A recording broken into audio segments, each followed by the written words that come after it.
Hello, kumusta na kayo? Lahat ng mga architect na nandito sa Canada at nag-a-apply para maging registered architect dito sa Canada.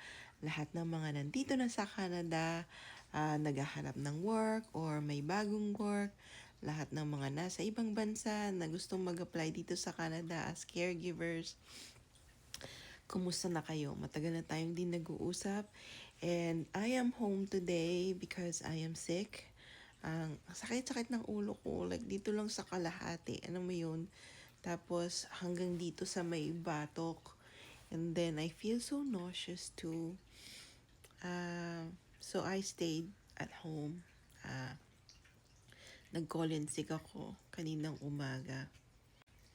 Yung bago kong work, okay naman. I'm still enjoying it after 2 or 3 months.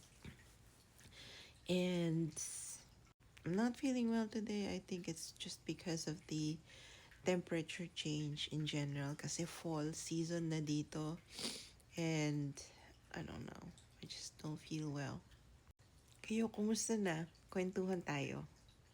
Comment kayo kung ano lang nangyayari sa mga dreams ninyo at sa buhay.